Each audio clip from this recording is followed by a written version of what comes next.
Welcome to ThawBall. Welcome back to ThawBall. It's late August, so you know what that means. The MLB playoff races are heating up. We start with the NL wildcard, where the Cubs, Giants, Diamondbacks, Reds, and Marlins are all within a game and a half of each other. We start with the Cubs in Detroit, where Kerry Carpenter is making good with the wood. He now has a 19-game on-base streak, hitting .377 with a 1.203 OPS in that span. After a Dansby Swanson home run, it's Jeimer Candelario lighting up the scoreboard, and the Cubs go up 4-3 in the fourth. Ibanez launches one left field. Way back, his second homer of the night! Andy Ibanez with his first career multi-home run game, and the Tigers win 8-6. The Cubbies lose a chance to move up in the wild card. So the Giants had a chance to make up ground in Philadelphia, but Bryce Harper rudely welcomes Kyle Harrison to the big league. That's career number 296 for Harper, and in August he has 6 home runs and 13 RBIs in 19 games. In his career debut though, Harrison would get some revenge 2 innings later with the sweet pickoff move to get Harper. Picked off. Lamont's going to just tag out Bryce Harper. Okay. Ask a million questions like, Jack, where you stay? Young Jock Peterson just out of the reach of Johan Rojas. That goes for the double, and the Giants take a 3-2 lead. 2-2 pitch. Line drive off the glove of the pitcher. Into right center field. Marsh in. Here comes Marsh. He's heading home. The Phillies have won the ball game. Trea Turner resurgence continues. Phillies win on a walk-off, 4-3. So, let's see what the Reds could do. Matt McLain starts things off real good for Cincinnati, and that's 1-0. In the second, the Angels would respond. First, it's Brandon Drury to tie the game. Next at bat, Mike Moustakas, as the Angels go back-to-back to take the lead in the second. But the Angels just love to give away games. Routine ball to first. Rookie Nolan Schanuel just boots it as Ellie De La Cruz puts the pressure on. And then fear the steer. Spencer Steer would take advantage and give the Reds the 4-3 lead. In the ninth, Tyler Stevenson would gun down Mickey Moniak, and then Alexis Diaz would slam the door, and the Reds win 4-3. The Marlins had a chance to close some ground, and it's Jorge Soler. That's smashed out towards center and going way back. Oh, off the batter's eye in center. And watch this bat flip from Soler. Not even a flip, he just drops it. He knew it was gone.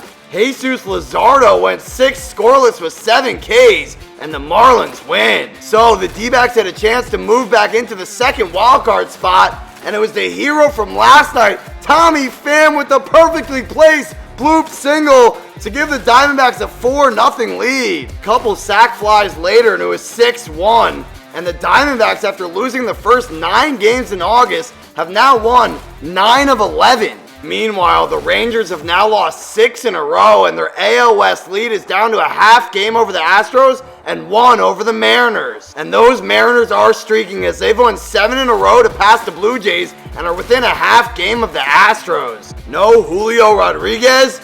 No problem. The Mariners without their star for their second straight game, but it's Mike Ford with a single to tie it up, and then newly welcomed back J.P. Crawford gives him the lead. And then it was Josh Rojas to extend the lead. He's now batting .375 over his last 10 games. Mariners win their 8th in a row, 6-2. Could the Jays keep pace against the AL Best Orioles?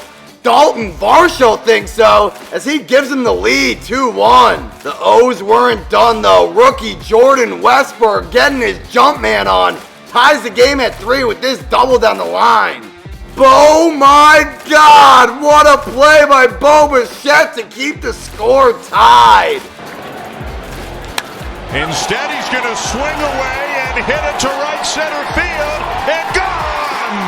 Brandon Belt with the blow in extra innings. That would put the Jays up 2. Vladdy Guerrero would score on a wild pitch, and the Jays win 6-3. So now the Astros have to win to stay atop the AL wildcard race, and Kyle Tucker in the first, his 25th of the season, puts the Stros up 2-0.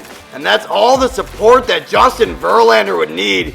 He goes 6 shutout with 9 strikeouts. The Astros also take advantage of some shoddy Red Sox defense, as this was originally called out, then overturned to safe, and the Astros win 7-3. Meanwhile, the AL Central is still sadly somewhat up from grabs, as the division holds a .430 winning percentage, which would be the worst in MLB history. And the division-leading Twins would not help that cause tonight. Willy Adames is finally getting a season going, as that's a 2-run shot to put the Brewers up in the first. The Twins would take a 4th-inning lead, but then in the 6th, the Brewers poured it on. First, it was a Mark Canha single, and the throw goes off Carlos Santana's foot to score a run. And then Tyrone Taylor with a bloop single, and the Brewers would score 5 in the inning to win 7-3. So the Tigers clawed a game back on the Twins earlier. Could the Guardians do the same? And it's the middleweight champion of the MLB, Jose Ramirez, with a clutch hit in the 7th to give the Guardians a 4-3 lead. And then one game after hitting his first MLB home run in almost a year, Cole Calhoun is getting a hang of this home run thing. He hits a 3-run shot, and the Guardians win 8-3 over the Dodgers. Meanwhile, in the AL East, the Rays are still sniffing around the Orioles for the division lead, and that's Yandy Diaz just outside of the reach of Ezekiel Tovar to give the Rays a 3-2 lead in the 4th.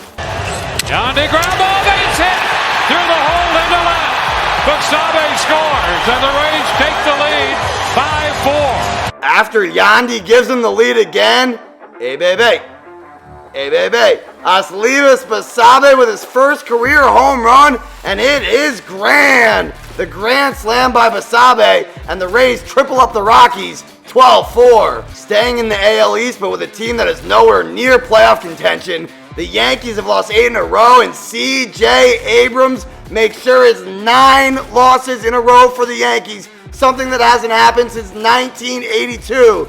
Meanwhile, for the Nationals, manager Davey Martinez signed a 2-year extension today, and he's rewarded with the win. From one New York team, we go to the other, but the Mets have actually been good, winning 7 of 9.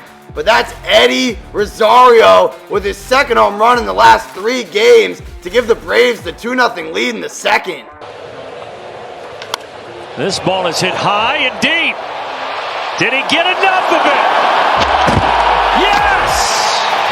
Marcell Ozuna, a big fly, a high big fly from the Big Bear, and it's 3-0. Braves win 3-2. In Pittsburgh, the Pirates broke open a 1-1 game in the 5th with a Brian Reynolds double, and then Andrew McCutchen off old rival Adam Wainwright to give the Pirates a 6-1 lead, and they win 6-3. A day after walking off on the Royals, the Athletics were hungry for more, and Shea Langeliers with a home run in his 2nd consecutive day. A's win their 2nd in a row, 5-4. Thanks for watching this episode of ThawBall.